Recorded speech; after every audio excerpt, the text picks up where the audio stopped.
Welcome to Jim Sells the Suncoast, your go-to podcast for all things real estate on Florida's beautiful Suncoast. I'm your host, Jim, your friendly neighborhood real estate agent, and each week we dive into the vibrant world of buying and selling homes while embracing the laid-back lifestyle that makes Florida such a paradise. In our episodes, we'll explore the latest developments shaping our communities and spotlight the incredible companies and industries that play a vital role in real estate, from movers to mortgage brokers, title agents to insurance pros. Whether you're a first time buyer, a seasoned seller, or simply dreaming of that perfect beachside bungalow, we've got insights, tips, and plenty of local flavor to guide you. So grab your sunscreen and get ready to soak up knowledge, laughs, and a little sunshine as we navigate the Suncoast together. Let's make your real estate dreams a reality, one episode at a time. Welcome, Suncoast residents. Today I have the pleasure of having Jim McDonald, Jimmy Mack, or Jim Mack from Varsity Zone HVAC, joining me on the call here today to talk about something that's near and dear to everybody that lives in Florida's heart, the air conditioner and that whole system. So, Jim, thanks for coming on. I appreciate you being here. No, I appreciate you granting me the opportunity to speak with you. Yeah. So I wanted to jump right in. We're talking about HVAC questions. And then as a buyer or seller, or even just a homeowner, how can we tell if the HVAC is near the end of its life? Is there a way to tell just by looking at it? There's truly not. They give you a 10-year warranty typically with this equipment anymore. So the manufacturer's saying, hey, our system's got a 10-year warranty with it. So that being said, the life expectancy is 10 years. I've seen equipment go 15, but I've seen equipment go 8 years. So that being said, it's all comes down the maintenance on it, maintaining it, changing filters, cleaning the drain lines, just having a professional at least check it twice a year for the winter and the summer. So it's tough to say, hey, this equipment's going to last X amount of years, but Right. we do see it being replaced typically after 10 to 12 years. Right. So probably just like a car, you get the oil change. You want to do the basics to give it a chance to Yes. last that time. Yes, sir.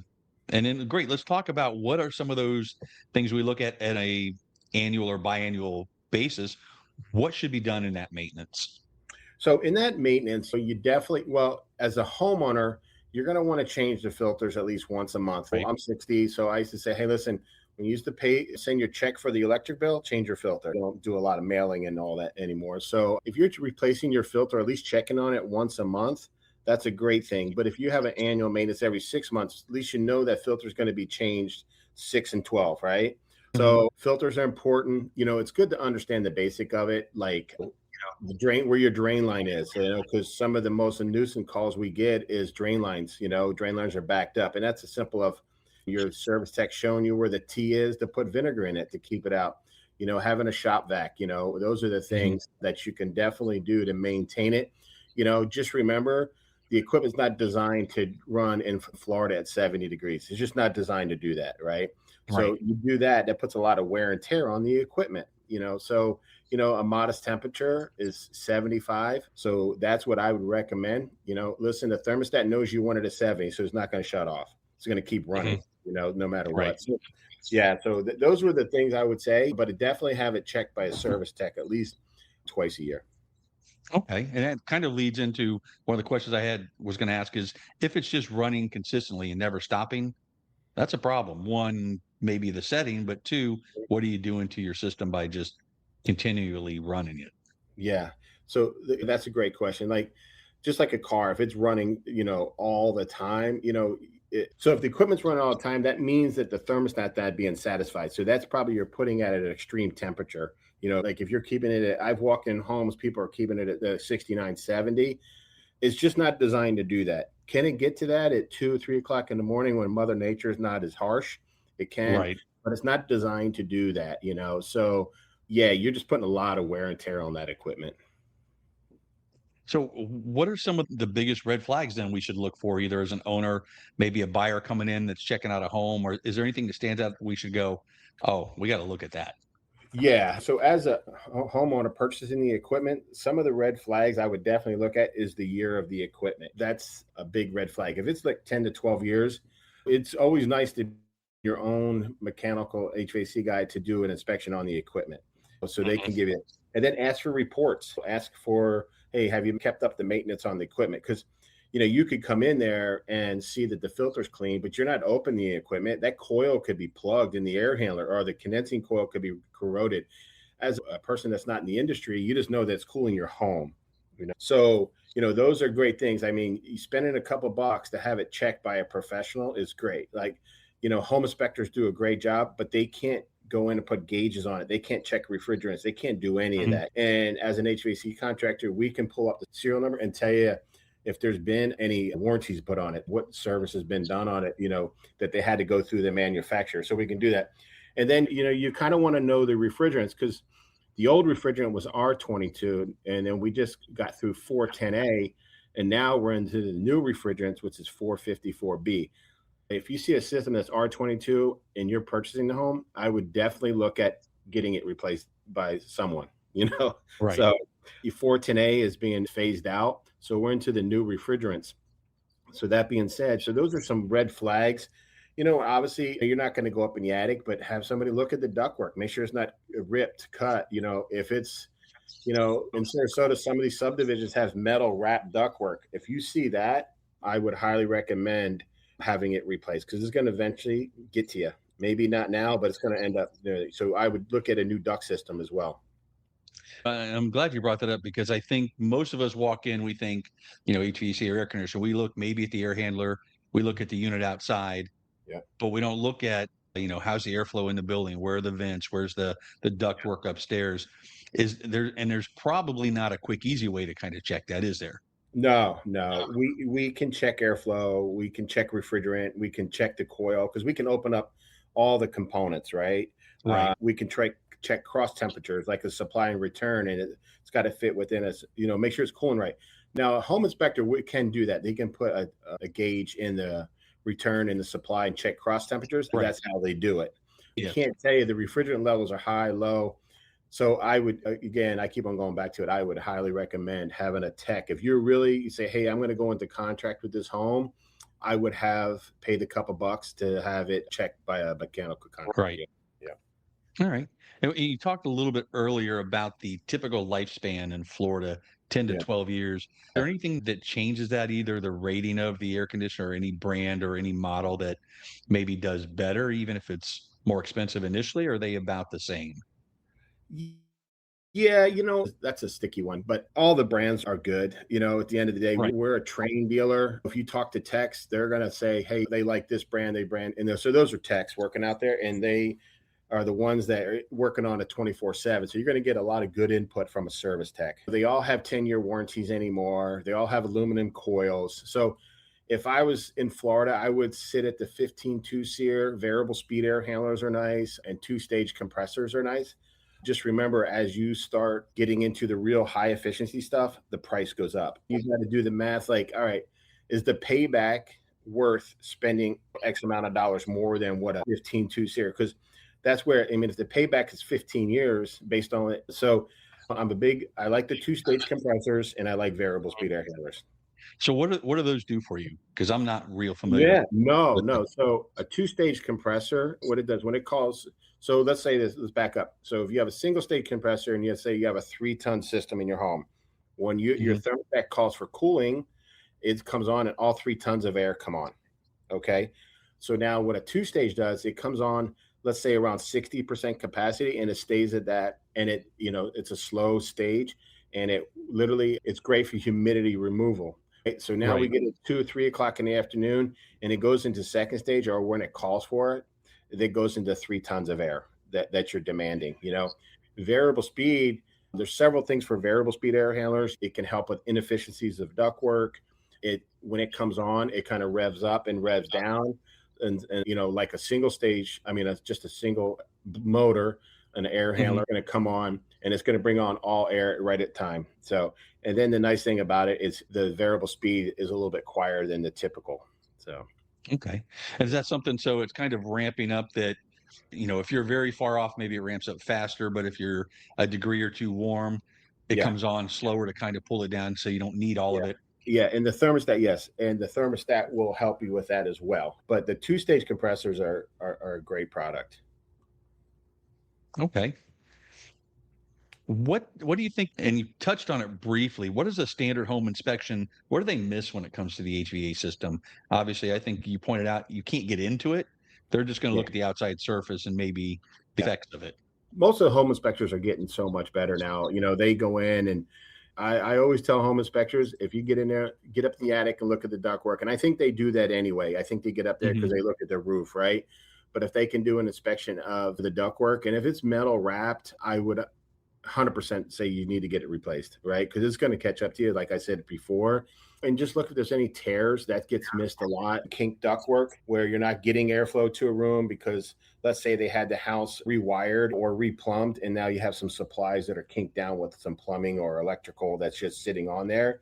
I always tell everybody when a plumber's in an attic, he's worrying about plumbing, not worrying about AC. And Mhm. then blame electricians, vice versa. They're worried about AC. So they do miss, I don't want to, I'm not going to say they miss things, but they can't open up the components and really do a thorough investigation. Right. They do, like I say, cross temperatures. I believe they can get serial numbers, will tell you the age of the equipment. Yeah, and they're looking, is everything working or anything Yeah. big stand out? You're able to go in and really give a diagnosis. Yes, yes, because we can call it that manufacturer, whatever brand it is. And as long as we have the serial number of it, then we can get a history of it. If they put in for warranties or anything, that of that. Yeah, or even recalls. Right. Yeah. Oh, 100%. Yeah. There's a lot can be done by that serial number. And again, as an inspector, you can do that, but we have a lot of access to it because we deal with it on a daily basis. Right, right. Okay. So let's talk a little bit too about the ductwork. So you've mentioned it a couple of times. Mhm. What is it specifically you're looking for ductwork? Are we looking for, straight lines or making sure things aren't kinked or no rips or tears in them? Yeah. Yeah. So we look for all that, like tears, rodents, and I'm sure that home inspectors get rodent tests. I believe, rodents chew into that. The rats will chew that up. So if we see that they're torn up or chewed up, obviously it's not a good thing because you're losing air in the attic. We see as a contractor, we can look at undersized ductwork. Let's say if we Mhm. have a 3 ton and they have just a 12-inch flex run coming, that's undersized. Like, so your ductwork can be undersized. Just throwing a new system on it may not cure the problem if the ductwork's undersized. What does the ductwork do for that? If it's not enough to handle that volume? No, yeah, you're right, Jim. I always tell everybody, you can take a Cadillac and put it on Yugo ductwork. So yeah, so ductwork's important. So even when you're having the equipment replaced, we always check the duct sizing, because that's important. Because again, you're paying big money and you want the product to work the way it is. Right. So tell me a little bit about, and I see a lot of this on some houses, and I don't really know when it calls for it. 2 units versus one single, maybe larger unit. Yeah, so we see here's a pretty typical thing. I'm a big fan of two systems on a home that has the larger homes. Like, listen, if you have a home that's 2,000, 2,200 square foot, that's a pretty common size. Mhm. Right. So, one system, and the largest residential equipment that you can have is 5 tons. So, let's say your house is required to have 7 tons in it. Some people do zoning, and there's nothing wrong with zoning. I'm a big fan of, and you see it because you're a real typical of, like you see the big master bedroom, big closet, big bathroom, and then an office, kind of like that general. So I would recommend a system for that, and then a system to take care of the main part of the home. There's a lot of positive. Like if one system goes down, you always still have that. The odds of two systems going down at one time are pretty slim, right? Right. You have zoning, which is nice. Zoning is really nice. But if that system goes down, it's down. And you can control the master bedroom to a better Mhm. temperature, those things. So, yeah, so I'm a big fan of two systems if it requires that. Not all homes need it, and some people can't afford two systems. But so I'm a big fan of two systems. Is there a down and dirty quick way to figure out what size you need for your home, like a 3 ton or 4 ton? Well, there's always rules of thumb, but if you really want to do it, you can always get energy calcs done. There's companies that will come and measure you. So if you're building a home or if it's a brand new home, that's been done. It has been through permitting. They've done energy calcs. But if you're purchasing a home, you're like, hey, this is going to be my home. There's nothing wrong. There's companies that will come out, measure the windows, they'll do insulation and tell you the tonnage. You can always have energy calcs done in your home, but that's going to give you the true calling of your home. But no, what's a general rule of thumb if you're just looking? The old school used to be like 500 square foot per ton. Yeah, that's old school, but these homes are so much more efficient now, I mean, you see it. Right. But the older homes, like, I mean, I'm 60, so it used to be like about 500 square foot per ton. The homes that are like 10 years old, that's all been done, 10, 15 years. That's all, Yeah, those and energy calcs have I been done. think to your point, when you look at a rule of thumb, you got to be careful because 500 square feet might be 3 bedrooms, or it Yeah, might be one big open room with a yeah, 14-foot ceiling. yeah, So, yeah. what are we looking? And that's going to change how it's all working together. So it's Yes. nice just to walk in and go, "Ooh, you have a 3 ton on 3,000 square feet. Maybe Yeah, that's that's right. undersized." And again, Get you to look that's just it deeper. can save you a headache down the line. I know you're spending a couple of bucks more, but having those professionals come and do energy calcs on your home, they can do that. They can recommend things that you may not have thought of. You know what? Speaking of that, and I was just thinking about the humidity. You mentioned earlier that a lot of the new systems, like the 2 speed, will pull some of that humidity out before it continues to go on. Yeah, What about some of the older homes? You see them in the homes that are built in the 80s, 90s, where they had the thermostat and then they have a humidity control next to it. Did yeah. those tie in together and they're basically you're manually doing what the new systems do? That's a good question. So a lot of those, I don't know if most people know the meadows. That's a big area where people, right? So what we find is they're called dehumidists, right? So when Right. you're living there year round, you really don't need that dehumidistat because you're controlling humidity, because that's what air conditioning systems do. They dehumidify. Okay. Those are for people that live up north and are only here like 6 months out of the year. And that's just old school because they put it at like a 55%. And what that does is that overrides the thermostat. It runs only on humidity because when you're up north, you could care less if it's 82 in your home. As long as your humidity's Right. down, you're good, right? So, but with the new thermostats, you can control them off your app. So you don't really need. Okay.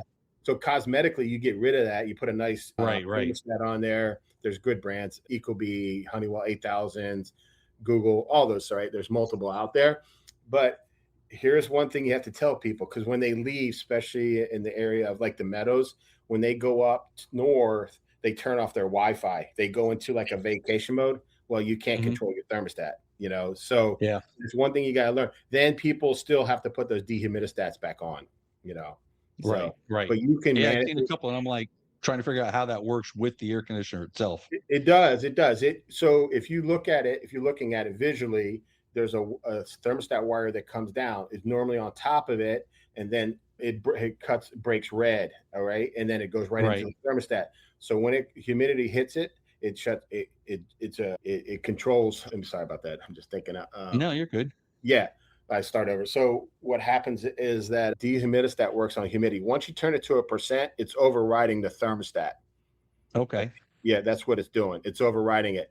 And it's going to cool and do its thing. I always tell everybody, if you're going to be gone for 6 months, maybe put it at 80 if you have those dehumidistats, just in case that thing goes bad. So Yeah. that's a good rule of thumb, at 55% humidity with those dehumidistats. But if you can have a Wi-Fi programmable thermostat, I would recommend it because you can control it off your phone. So let's look at what do you think are the most common mistakes homeowners do that shorten the life of their air conditioner?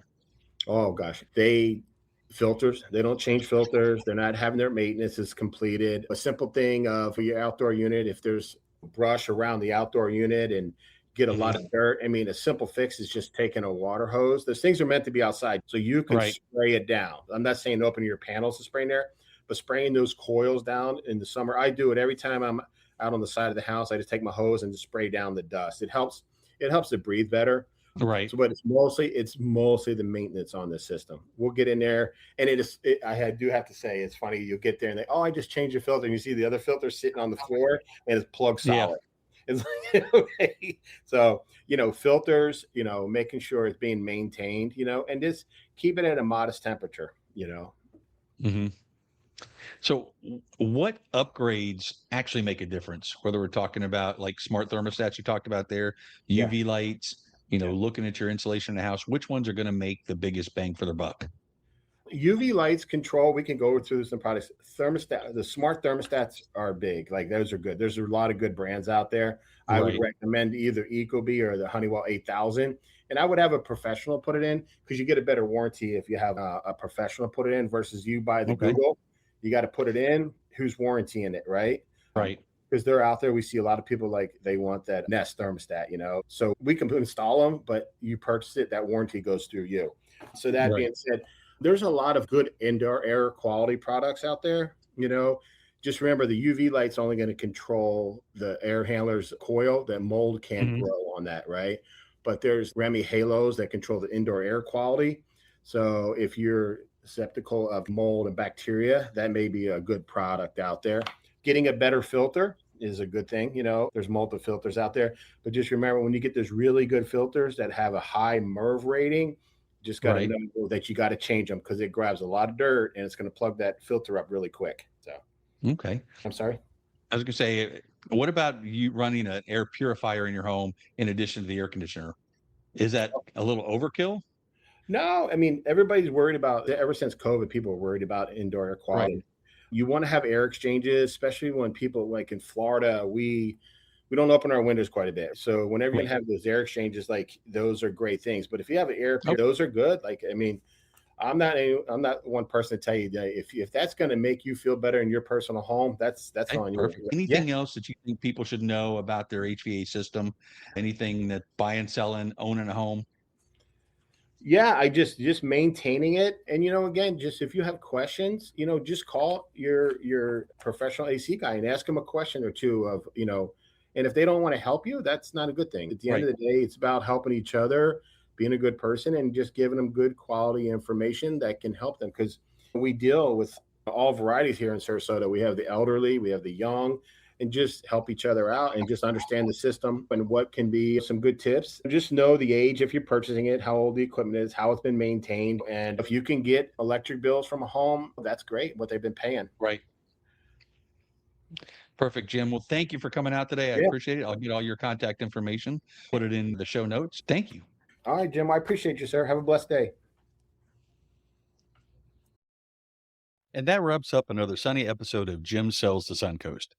Thank you for joining me on this journey through the ins and outs of buying and selling homes here in our beautiful slice of Florida. I hope you found valuable insights and a little bit of inspiration to help you on your real estate adventure. Remember, whether you're looking to buy, sell, or simply soak up the Suncoast lifestyle, I'm here to guide you every step of the way. Don't forget to subscribe and leave a review so that we can keep shining bright together. Until next time, keep dreaming big and let's turn those dreams into a reality, one home at a time.